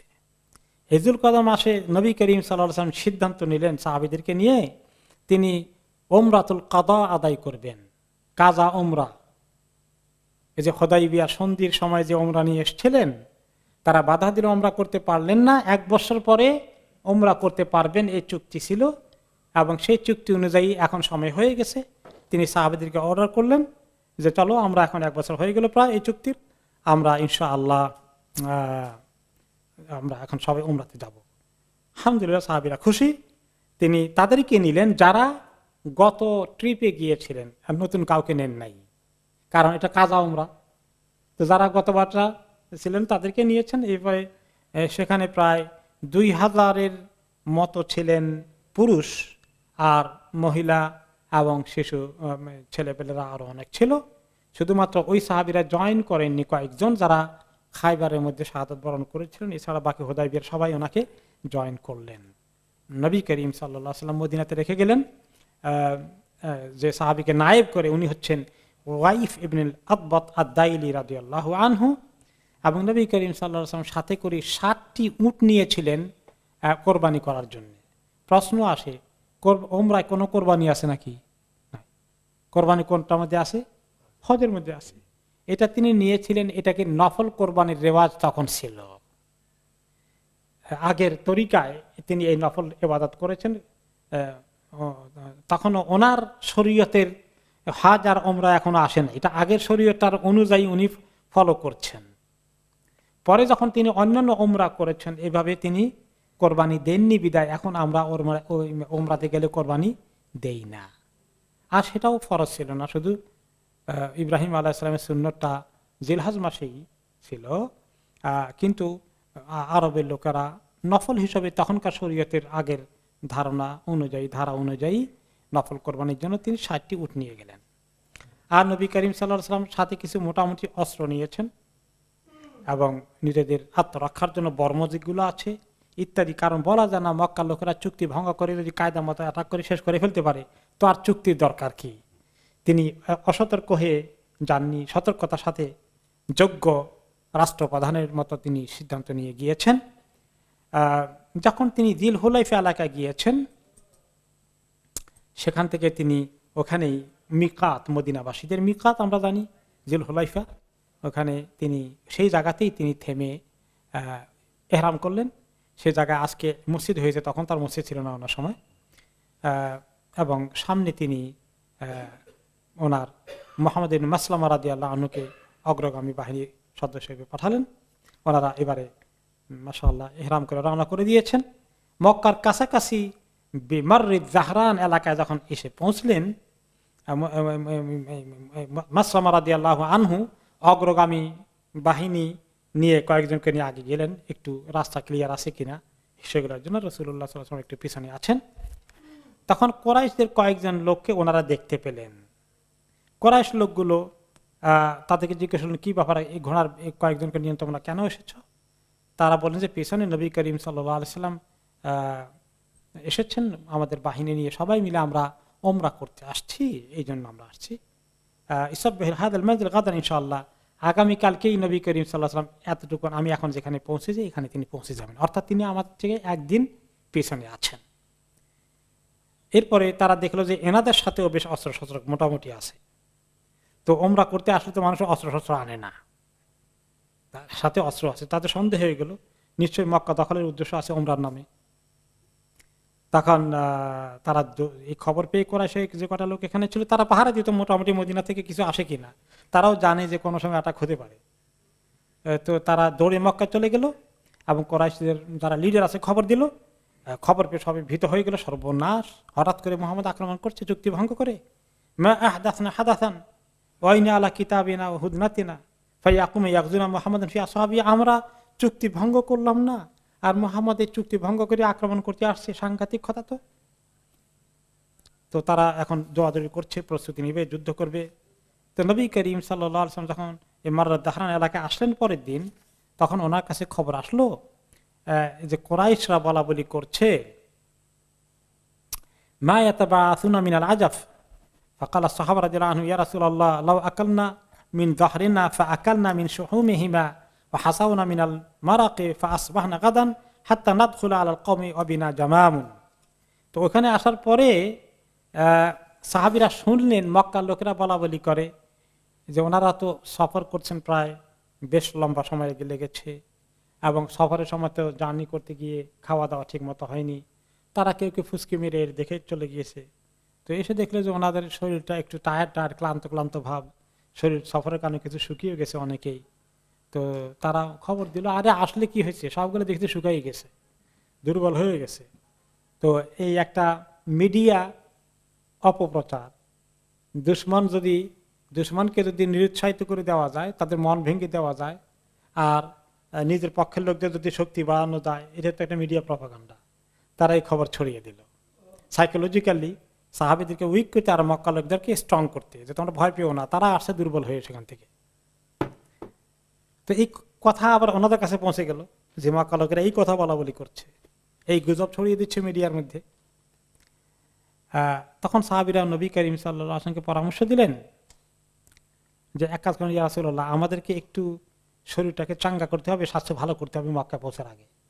কি করা হবে, কেউ স্বাস্থ্য ভালো হবে? এখন আমাদের কয়েকটা উট যেগুলো আমরা ওখানে কোরবানি করতে আসি এখানে জবাই করে দিই, ভালো করে কাবাব টাবাব বানাই, স্যুপ টুপ খাই, চর্বি টর্বি দিয়ে ভালো করে ঢুকাই শরীরের ভিতরে, তাজা হয়ে মক্কায় ঢুকে যেন দেখে ভয় পায়, তারা বলতেছে আমরা নাকি দুর্বল হয়ে গেছি। তো নবী করিম সাল্লাল্লাহু আলাইহি ওয়াসাল্লাম বললেন লা ওয়ালাকিন তুনি বিফদলি আজওয়াজিকুম, তিনি বলেন না, it's not a good idea. তোমরা এক কাজ করো, যার যার কাছে প্রত্যেকের নিজস্ব পোটলা আছে খাবারের, সবগুলো জমা করো আমার কাছে, সব নিয়ে আসো। ওটা মক্কার একদম অদূরে, বেশ কাছে চলে আসছেন তখন। সব সাহাবীরা খাবার নিয়ে আসলো। আসার পরে তিনি বললেন যে তোমরা বিসমিল্লাহ পড়ে খাও। তিনি বরকতে দোয়া করলেন যে সব খাবার মোটামুটি যখন জমা হয়েছে, সবার জন্যই মোটামুটি ভালো ভালো খাবারের ব্যবস্থা হয়ে গেলে ভাগ করে সবাই নিয়ে খেয়ে আলহামদুলিল্লাহ সবার মোটামুটি ক্ষুধার ক্লান্তি দূর হয়ে গেছে, শরীরটা মোটামুটি চাঙ্গা হয়ে গেছে। কয় এখন মাশাআল্লাহ বীরত্বের সাথে আমরা মক্কায় ঢুকবো। এরপরে তিনি কি করলেন, তিনি অস্ত্র শস্ত্র সহকারীতে আসতেছেন। এসে মক্কার হারামের সীমানায় যখন আসলেন, যেখান থেকে বেদায়াতুল হারাম, হারামের সীমানা শুরু হয়ে যায়, ওখানে তিনি অস্ত্রগুলোকে নিয়ে রাখলেন। রেখে এখন তিনি এখানে অস্ত্র রেখে যাবেন, কারণ অস্ত্র নিয়ে হারামে ঢুকা হারামের সম্মানের খেলাফ। শুধু আত্মরক্ষার জন্য মিনিমাম কিছু সাথে রাখতে পারে যে কোনো ক্রিমিনালের মোকাবিলা, কিন্তু যুদ্ধের মতো কোনো অস্ত্র সাথে নিয়ে মক্কায় ঢুকা নিষেধ। ইব্রাহিম আলাইহিস সালামের জামানা থেকে এটা হারাম। তো এই খবর পেয়ে ইতিমধ্যে যে ওনাদের এখন খাওয়া দাওয়া ঠিক মতো করেছেন, সবাই এখন চাঙ্গা হয়ে গেছে, অস্ত্র নিয়ে আসতেছেন, এই খবর তারা কিন্তু রেগুলার পাচ্ছে, তারাও বসে নাই। তখন কুরাইশ চিন্তা করলো মুশকিলের কথা, মুহাম্মাদের কাছে আমাদের লোক পাঠাই, সে কি করতে চায়, তার মতলবটা কি আমরা ভালো করে চেক করি। সেটা চুক্তি করলে চুক্তি কি ভঙ্গ করে ফেলেছে, যুদ্ধ করবে কিনা। তখন তারা পাঠালো মিকরাজ ইবনে হাফসকে, কয়েকজন কুরাইশের নেতৃত্বে ওনার কাছে পাঠালো। বাতনি ইয়াজাজ মানে হারামে ঢুকার আখ্যান দিয়ে সেই জায়গায় তিনি অবস্থান করছেন, হারামে ঢুকবেন না, তাদের সঙ্গে আলাপ আলোচনা না করে। এবং সেখানে এসে গিয়ে দেখলো যে নবী করিম সাল্লাল্লাহু আলাইহি ওয়াসাল্লামের সাথে অনেকগুলো তো উমরার কোরবানির উট যেমন আছে, আবার অস্ত্র আছে, অস্ত্র দেখা যাচ্ছে। এখন ফাকাল ইয়া মুহাম্মদ মা উরফতা সাগীরান ওয়ালা কাবীরান মিন গাদর, মুহাম্মদ তুমি তো ছোট থাকতে আমাদের মধ্যে প্রতিপালিত হয়েছো, তারপরে বড় হয়েছো, তুমি ছোট অবস্থায় বড় অবস্থায় তোমার কাছে বিশ্বাসঘাতকতা আছে, তুমি বিশ্বাসঘাতকতা করো, এই পরিচয় তোমার কোনোদিনই ছিল না। আজকে তুমি কি করলা, তাদখুলু বিসসিলাহি ফিল হারাম আলা কওমিকা, তোমার কওমের সঙ্গে তুমি গাদ্দারি করে, চুক্তি ভঙ্গ করে তুমি হারামের ভিতরে অস্ত্র নিয়ে ঢুকতে যাচ্ছ, এটা তো তোমার পরিচয় ছিল না। ওয়াকাদ শারাত্তা লাহুম আল্লা তাদখুলা ইল্লা বিসিলাহিল মুসাফির আস-সায়ুফু ফিল কুরব, তোমার সঙ্গে যে গত বছর হুদায়বিয়া সন্ধি হয়েছে, সেখানে কি শর্ত ছিল তোমার মনে নাই যে তোমরা কোনো অস্ত্র শস্ত্র আনবা না, শুধু প্রত্যেকে তরবারি আনবে একটা করে, সেটাও আবার খাপের ভিতরে ঢুকানো থাকবে, এর বাইরে কোনো অস্ত্র নিয়ে আসার কথা না। এই আমাদের চুক্তি ছিল হুদায়বিয়াতে। রাসূলুল্লাহ সাল্লাল্লাহু আলাইহি ওয়াসাল্লাম বললেন ইন্নী লা উদখুলু আলাইহিমুস সিলাহ, নো, আমি মক্কাবাসীদের উপরে এবং হারাম এরিয়া কোনো অস্ত্র নিয়ে ঢুকবো না, সব এখানে রেখে যাব, হারামের বাইরে থাকবে। আমার যদি কোনো দুশমন কম কখনো অ্যাটাক করে, তোমাদের পক্ষ থেকে হোক, রাস্তার মধ্যে হোক, সেই জন্য আমরা অস্ত্র সাথে করে এনেছি, এখানেই থাকবে অস্ত্র, হারামে অস্ত্র ঢুকবে না। মিকরাজ ইবনে হাফস তখন ওনাকে আনসার করলেন হাদাল্লাযী ইউরাফু বিহিল বিররু ওয়াল ওয়াফাউ, হ্যাঁ এরকমই তো যারা কথা রাখে তাদের কথা এভাবে রাখা উচিত, ভেরি গুড, তুমি তো কথা নষ্ট ভঙ্গ করো নাই, দেখা যায় ঠিক আছে। সে দ্রুত চলে আসলো কুরাইশদের কাছে, এসে বললো যে না, মুহাম্মদ লা ইয়াদখুল বিসালাহ, তিনি অস্ত্র নিয়ে আসবেন না, তোমরা যে শর্ত করেছ তিনি শর্তকে হুবহু মেনটেন করেই আসবেন, হারামে ঢুকবেন। এখন এই খবর ইতিমধ্যে পৌঁছার কারণে আরেকটি খবর, আরেকটি গুজব ছড়িয়ে গেল। গুজব ছড়ানো এটা উদ্দেশ্যমূলক হোক আর উদ্দেশ্যমূলক না হলেও হোক, এই গুজব ছড়ালো কি, যারা ওমরায় আসছে মদিনার থেকে, রাহমাকাল্লাহ, মদিনার জ্বর মুসলমানদেরকে কাহিল করে ফেলেছে। আর মদিনার একটা জ্বর, নাম করা জ্বর আছে, আপনারা জানেন, আমরা সিরাতে শুনেছি, নবী করিম সাল্লাল্লাহু আলাইহি ওয়াসাল্লাম ওনার হিজরতের পরে এই জ্বরকে বলেছিলেন যে আল্লাহ এই জ্বরকে জহফা এলাকার দিকে পার করে দাও, রাহমাকাল্লাহ। তো এই জ্বরের খবর তারা জানে, তারা নিজেরাই গুজব ছড়ালো বা যে কেউ ছড়িয়ে দিয়েছে যে মদিনার জ্বর মুহাম্মদ আর সঙ্গী সাথীদেরকে দুর্বল করে ছেড়ে দিয়েছে, ওমরা করতে আসছে যে তাদের জ্বর নিয়ে আসছে সবাই। এখন জ্বর নিয়ে আসলে এই জ্বর তো আবার সংক্রামক ব্যাধি হবে, তো মক্কা লোকেরা জ্বরের ভয়ে সব পাহাড়ে চলে গেছে, আশেপাশে থাকে নাই। তো আর এদিকে দুইটা জিনিস হলো, ওরা জ্বরের ভয় পালালো, এটা হলো রাসূলুল্লাহ সাল্লাল্লাহু আলাইহি ওয়াসাল্লামের জন্য পজিটিভ। আবার নেগেটিভ হলো যে তারা যে ওরা দুর্বল হয়ে গেছে, এটা দুশ্মন যদি মনে করে যে তার কওম দুর্বল, তাহলে দুশ্মনের মনোবল চাঙ্গা হয়, এটা আবার উনি হতে দেবেন না। তিনি বললেন সাহাবীদেরকে, শোনো, যখন তোমরা ঢুকবা তাওয়াফ করবা, এটা খোলো, ইত্তেবা করো, রমল করো। ইত্তেবা মানে কি? ডান কানকে খোলো, ডান কানটাকে ইহরামের না ঢেকে রেখে বগলের তলে দিয়ে এনে চাদরের মতো করে দাও, আর প্রথম 3 তাওয়াফে এরকম রমল করো, যেটা আমরা করি এখন, তাই না? শুন না, তো এরকম এখন করার জায়গা থাকলে, না জায়গা থাকলে এগুলো করেন না আবার। সুবহানাল্লাহ। আমি দেখছি যে এই কোন কিতাব পড়ে আসছেন, কোন এক মানে মাওলানা সাহেব জাতীয় কিছু হবে, কোন ইন্ডো পাক সাবকন্টিনেন্টের, আল্লাহ এত ভিড়ের ভিতরে এরকম রমল করছে, মাশাআল্লাহ। আরে অবস্থা অনুযায়ী তো ব্যবস্থা করবেন। এখন আমরা রমল করি কেবল সুন্নত করার একটু চিপি চিপি করি আর কি। এখন এত মানুষের মধ্যে আমরা কেমনি করবেন? যাই হোক, তো ওনাকে সাহাবীদেরকে যখন বললেন তোমরা এটা রমল করো, তখন ওনারা রমল করা শুরু করে দিলেন তাদেরকে দেখানোর জন্য। এরপরে জি, তারপরে তিনি কি করলেন, ওই অস্ত্রগুলোকে তিনি রেখে আসলেন হারামের বাইরে একটা এলাকায়, হাজাফ এলাকার মধ্যে তিনি রেখে আসলেন। কুল্লাহা আল হাজাফ ওয়াল মিজান ওয়াল রামাহ ওয়ান নাবাল, সব কিছু সমস্ত অস্ত্রগুলোকে রেখে শুধু একটা করে তরবারির সাথে নিয়ে আসলেন। সেখানে ডিউটি দিয়ে আসলেন পাহারা দেওয়ার জন্য, অস্ত্রাগার পাহারা দিতে। সাহাবী আওস ইবনে খাওয়ালি আল আনসারী রাদিয়াল্লাহু আনহুকে 200 সাহাবী সহকারে তাদের পাহারা দেওয়ার দায়িত্ব নিয়ে, বাকিদেরকে 2000, পুরুষের মধ্যে 1800 আর মহিলা বাচ্চা সবাইকে নিয়ে ওমরা করতে ঢুকলেন। তারপরে ওনার সাথে সামনে রাখলেন আবার উটের যে কোরবানির জন্য নিয়ে এসেছেন, এগুলোকে সামনে রাখলেন। কিন্তু তারা উটগুলোকে আর আগাতে দিল না। বেরিতুয়া নামক এলাকায় একটু মসজিদের কাছাকাছি যাওয়ার আগে ওইখানে বলে না, উট আর আগে নিতে পারবো না, এগুলো সব এখানে রাখো। তারপরে তিনি নবী করিম সাল্লাল্লাহু আলাইহি ওয়াসাল্লাম মক্কায় ঢুকলেন সানিয়া এলাকা দিয়ে, এবং সবাই তখন ওনার আশেপাশে আছেন, সাহাবীরা সবাই ওনাকে পাহারা দিচ্ছেন, ওনাকে মাঝখানে রেখে। বলা জানা দুশ্মন হঠাৎ করে কোনখান দিয়ে আক্রমণ করে, সবাই তরবারি নিয়ে ওনার পাশে রেডি আছেন। বলা জানা মক্কাবাসীরা কখন কোন অঘটন ঘটায়, এমন অথবা কমপক্ষে তাইফবাসীদের মতো বাচ্চাদেরকে দিয়ে পাথর নিক্ষেপ করানোর কাজ করে কিনা, এই জাতীয় ওনারা খুবই সতর্ক ছিল, যাতে রাসূলুল্লাহ সাল্লাল্লাহু আলাইহি ওয়াসাল্লামের গায়ে কোনো কাঁটাও বিঁধতে না পারে।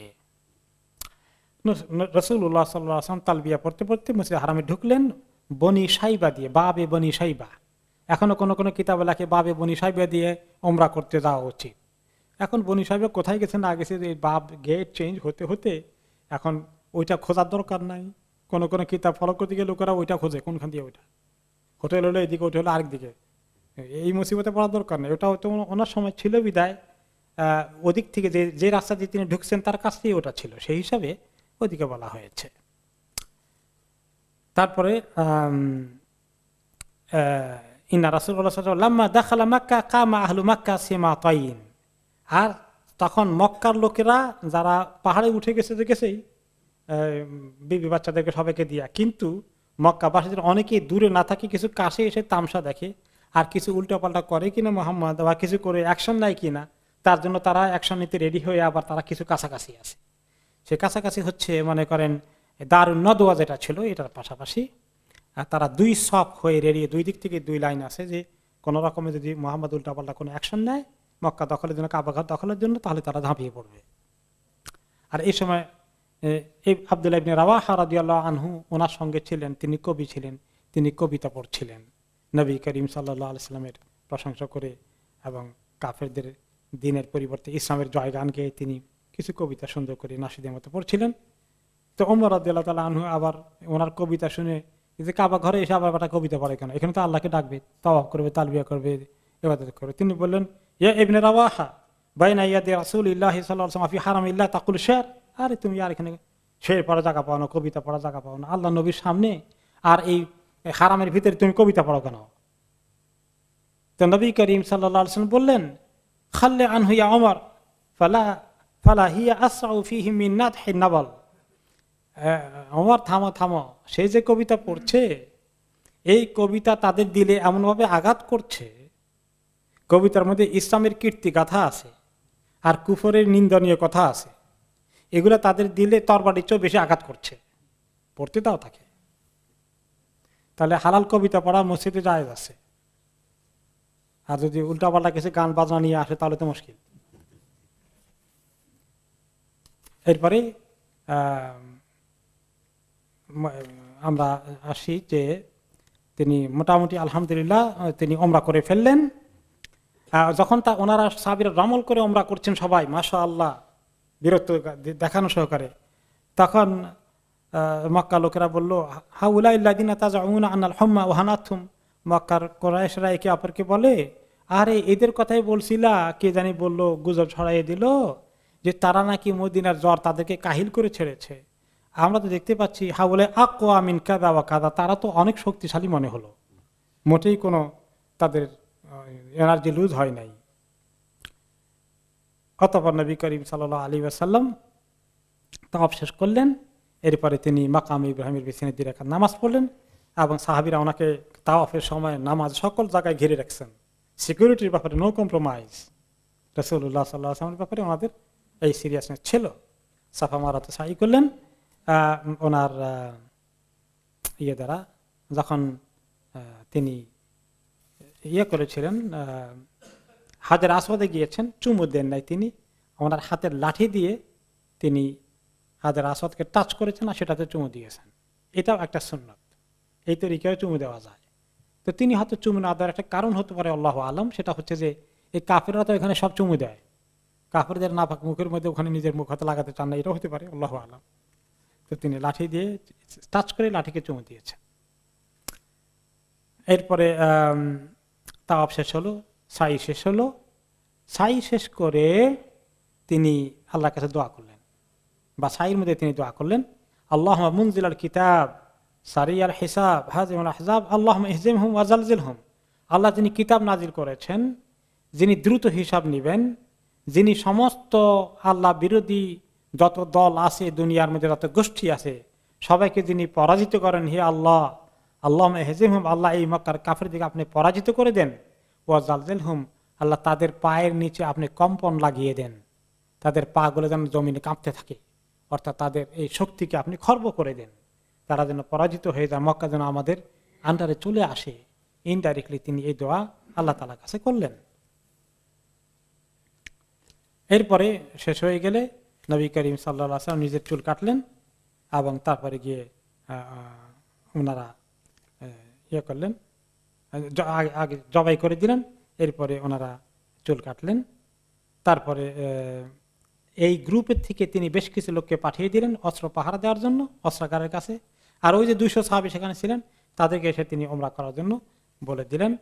এবং তিনি কাবা শরীফে ঢোকার চান্স থাকলেও তিনি ঢুকেন নাই, কারণ হচ্ছে কাবা শরীফে তখন অনেকগুলো কি ছিল, মূর্তি ছিল 360টা। এই মূর্তির তামসা দেখার জন্য তিনি ভিতরে ঢুকেন নাই, বাড়ি থেকে তাওয়াফ করেছেন এবং তিনি 3 দিন থাকলেন। কথা ছিল তাদের সঙ্গে চুক্তিতে যে নেক্সট ইয়ারে আসবে, কয়দিন থাকবে, 3 দিন পরে চলে যেতে হবে। 3 দিন পরে 4th দিন যখন সকালবেলা হয়ে গেল তখন তারা আসলো করাইতে পক্ষে আলী ইবনে আবি তালিব রাদিয়াল্লাহু আনহু কাছে বলল কুল্লি সাহিবিকা উখরুজ আন্না কাদ মাদাল আজাল, যে তোমার সাথীকে বলো, তোমার নবীকে বলো বেরিয়ে যেতে, কারণ আমাদের চুক্তি শেষ হয়ে গেছে, 3 দিনের এর বেশি না। নবী করিম সাল্লাল্লাহু আলাইহি ওয়াসাল্লাম বললেন অবশ্যই আমি কথা রাখবো, আমি বেরিয়ে যাব। নবী করিম সাল্লাল্লাহু আলাইহি ওয়াসাল্লাম বললেন ওয়ামা আলাইকুম লাউ তারাকতুমুনি ফাআরাস্তু বাইনা আযহুরিকুম ফাসানাতু লাকুম তাআমান ফাহাদারতুমুহু। তিনি বললেন যে আচ্ছা ঠিক আছে, তো আর একটু সময় দাও, একটু সময় দাও, কাজ করি, আমরা একটু ভালো করে খাবার দাবার পাকাই, সবাই মিলে খাই, আর তোমাদেরকেও এই যে আপদে আমরা দাওয়াত দেবো, খাও আমাদের সাথে, একটু খাওয়ার সময়টা দাও। 3 দিন পার হয়ে গেল, এক বেলা ভালো করে খাই তোমাদেরকে নিয়ে। তারা বলে লা হাজাত লানা ফি তাআমিক, না তোমার খাবার দরকার নাই, তুমি তাড়াতাড়ি যাও। তো তিনি যাওয়ার সিদ্ধান্ত নিলেন, আর বাড়াবাড়ি করলেন না। এরপরে তিনি জিজ্ঞেস করলেন এই খালিদ ইবনে ওলীদ কই, উনি তো এখনো কাফেরের দলে, উনি তার প্রতি ওনার দুর্বলতা আছে, কারণ খালিদের ভাই ইতিমধ্যে ইসলাম কবুল করেছেন, তিনি মক্কা হিজরত করেছেন এবং তিনি নবী করিম সাল্লাল্লাহু আলাইহি সাল্লামের সাথে এসেছেন। অনেক কুরাইশদের অনেক লিডারকে দেখেছেন, কিন্তু খালিদ ইবনে ওয়ালিদকে দেখা যাচ্ছে না। তো নবী করিম খালিদ ইবনে ওয়ালিদ নিজে বলেন পরে ঘটনাটা, ওনার কাহিনী তিনি নিজে বলেন যে যখন নবী করিম সাল্লাল্লাহু আলাইহি ওয়াসাল্লাম মক্কা ঢুকলেন কাজা ওমরা আদায় করার জন্য, তাগাইয়াব, তো আমি লুকিয়ে গেছি, পালিয়ে গেছিলাম, আমি ওনার চেহারা দেখতে চাইনি, ওনার সামনে পড়তে চাই নাই। ওয়ালাম আশহাদুহু, আমি কিছুই দেখি নাই উনি কখন আসছেন, কয়দিন ছিলেন, কিভাবে ছিলেন, আমি ইচ্ছা করি এটাকে অ্যাভয়েড করেছি। কিন্তু আমার ভাই ছিল আল ওয়ালিদ ইবনুল ওয়ালিদ, আমার ভাই, তিনি নবী করিম সাল্লাল্লাহু আলাইহি ওয়াসাল্লাম সঙ্গে মদিনা থেকে আসছিলেন ওমরার মধ্যে, এবং সে আমাকে অনেক খোঁজ করেছিল, আমাকে রাসূলুল্লাহ সাল্লাল্লাহু আলাইহি ওয়াসাল্লামের সঙ্গে দেখা করাবে, সে আমাকে পায়নি, আমি ধরা দেইনি। তখন তিনি আমার কাছে একটা চিঠি লিখে পাঠিয়েছিলেন রাসূলুল্লাহ সাল্লাল্লাহু আলাইহি ওয়াসাল্লাম, বা ভাই বোধহয় লিখছিলেন চিঠিটা, যে ফাইদা ফি বিসমিল্লাহির রহমানির রহিম, ভাই লিখলেন বিসমিল্লাহির রহমানির রহিম দিয়া চিঠি, আম্মা বাদ, অতঃপর ফাইনিল্লাম আরা আ'জাবা মিন যিহাবি রাইকা আনিল ইসলাম ওয়া আকলুকা আকালাক, হে আমার ভাই খালেদ, আমি খুবই আশ্চর্য হয়ে গেলাম, তোমার মতন একজন জ্ঞানী মানুষ কিভাবে ইসলাম থেকে দূরে থাকো, তুমি এখনো ইসলামকে বুঝতে পারলে না, তোমার এত আকল আল্লাহ তোমাকে দিয়েছেন, এত বুদ্ধিমান করেছেন, জ্ঞানী করেছেন, এই জ্ঞান তোমাকে একটু সাহায্য করলো না ইসলামকে আবিষ্কার করতে, আমার খুব দুঃখ হয় তোমার জন্য। ওয়া মিসলুল ইসলাম ইয়াজহালুহু আহাদ, সত্যিকার কোন জ্ঞানী মানুষ কি ইসলামকে বর্জন করতে পারে? আর নবী করিম সাল্লাল্লাহু আলাইহি ওয়াসাল্লাম তোমার সম্পর্কে আমাকে জিজ্ঞেস করলেন ভাই হিসাবে, আইনা খালেদ, তিনি প্রশ্ন করেছেন পার্সোনালি তোমার ব্যাপারে, তুমি খুবই ইন্টারেস্টেড, যে খালেদ কই, খালেদকে দেখতে চাই একটু। ফাকুলতু ইয়াতি আল্লাহু বিহি, আমি তখন ভাইকে নবী করিম সাল্লাল্লাহু আলাইহি ওয়াসাল্লামকে বলছিলাম, ইয়া রাসূলুল্লাহ, আপনি দোয়া করলে আল্লাহ তাকে নিয়ে আসবেন ইনশাআল্লাহ। ফাকালা সাল্লাল্লাহু আলাইহি ওয়াসাল্লাম মা মিসলুহু জাহিলুল ইসলাম, আহারে, এর মতো জ্ঞানী লোকটা ইসলামকে ভুল বুঝতে পারে না, ইসলাম থেকে দূরে থাকতে পারে না।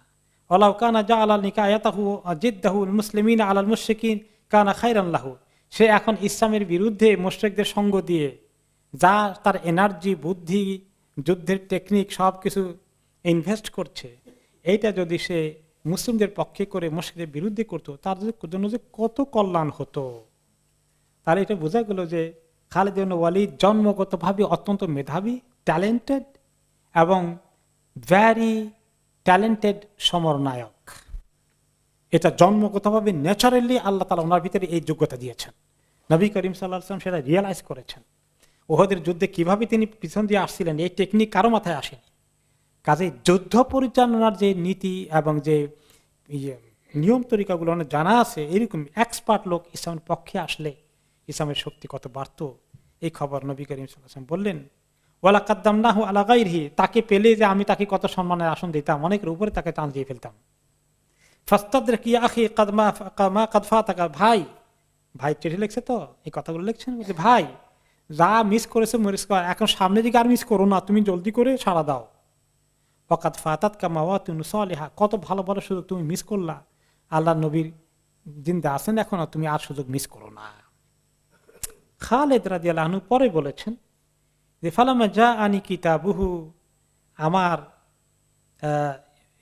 চিঠিটা, ভাইয়ের চিঠি যখন পড়লাম, নাশাত্তু লিল খুরুজি ওয়া জাদানি রাগবাতান ফিল ইসলাম, আমার এখন এই পালিয়ে যাওয়া অবস্থা থেকে বের হইতে মনে খুব তাড়া আসলো, আর মনে হলো যে আমি একটু গিয়ে আমি ইসলাম সম্পর্কে চিন্তা করব কিনা পজিটিভলি, আমার ভিতরে চিন্তা ঢুকলো। এখনো তিনি আসেননি, ওনার কাহিনী পরে আসবে। এরপরে নবী করিম সাল্লাল্লাহু আলাইহি সাল্লাম মোটামুটি উমরা শেষ হয়ে গেল। এরপরে আসার সময় পেছন দিক থেকে হামজা রাদিয়াল্লাহু আনহু মদিনায় ছিলেন, ওনার ফ্যামিলি একটা, উনি তো ওহদে শহীদ হয়ে গেলেন, ওনার মক্কা ওনার ছোট্ট বাচ্চা সহ এক ফ্যামিলি ছিল, ছোট একটা মেয়ে ছিল। ছোট মেয়েটা নবী করিম সাল্লাল্লাহু আলাইহি সাল্লামের পেছনে পেছনে আসে, বললেন, তার নাম ছিল, ছোট বেবিটার মেয়েটার নাম ছিল ওমারা, যে ইয়া আম ইয়া আম, নবী করিম সাল্লাল্লাহু আলাইহি ওয়াসাল্লাম চলে আসেন, যে চাচা চাচা, যদিও ভাই আরেক সেন্সে আরেক আত্মীয়তার চাচা, একটু প্যাঁচ লাগানো আছে আর কি, যে আমার কি উপায় হবে, আমি তো এতেই, আমার দেখভাল কে করবে। তখন আলী রাদিয়াল্লাহু আনহু ওই মেয়েটার হাত ধরে নিয়ে আসলেন। আর ফাতেমা রাদিয়াল্লাহু তাআলা আনহাকে বললেন, উনিও ছিলেন এই সফরের মধ্যে, দু নাকি ইবনাত আম্মাকে আহমেলিহা, তোমার এই কাজিনটাকে তুমি সাথে রাখো, তাকে আমরা প্রতিপালিত করব, পালন করব, পালবো, মানুষ করব, আমাদের তোমার ঘনিষ্ঠ আত্মীয়। তো এখন আবার যায়েদ ইবনে হারিসা রাদিয়াল্লাহু আনহু উনি এগিয়ে আসলেন, যে উনি বলে আমি ওর সঙ্গে অনেক ক্লোজ ছিলাম, তাকে আমি ছোটকাল থেকে কোলে করে মানুষ করেছি, আমার দায়িত্ব বেশি, সে আমাকে তোমাদের চেয়ে বেশি চেনে, আমার কাছে বেশি ক্লোজ। আবার জাইনাব রাদিয়াল্লাহু আনহার যে বিয়ে হয়েছিল সে সঙ্গে দিক থেকে আত্মীয়তা আছে। এরপরে আবার এগিয়ে আসলেন আরেকজন জাফর রাদিয়াল্লাহু আনহু, জাফর ইবনে আবি তালেব, আলী রাদিয়াল্লাহু আনহুর চাচাতো, ওনার ভাই আরেকজন আসলেন এগিয়ে। তো এখন শেষ পর্যন্ত 3 জনে দাবি করতেছেন তার দায়িত্ব পালন করবেন, এই শহীদের মেয়ের দায়িত্ব নিবেন। শেষ পর্যন্ত রাসূলুল্লাহ সাল্লাল্লাহু আলাইহি ওয়াসাল্লামের কাছে ওনারা 3 জনই আসলেন। তখন নবী করিম সাল্লাল্লাহু আলাইহি ওয়াসাল্লাম আলী রাদিয়াল্লাহু আনহু পক্ষে রায় দিলেন।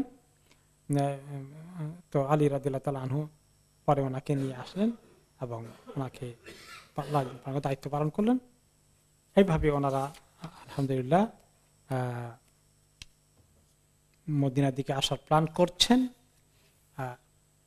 আসার পথে সামান্য কিছু দিয়ে একটা ঘটনা এসেছে, সেটা আমরা আগামী সপ্তাহের জন্যই রেখে দেই।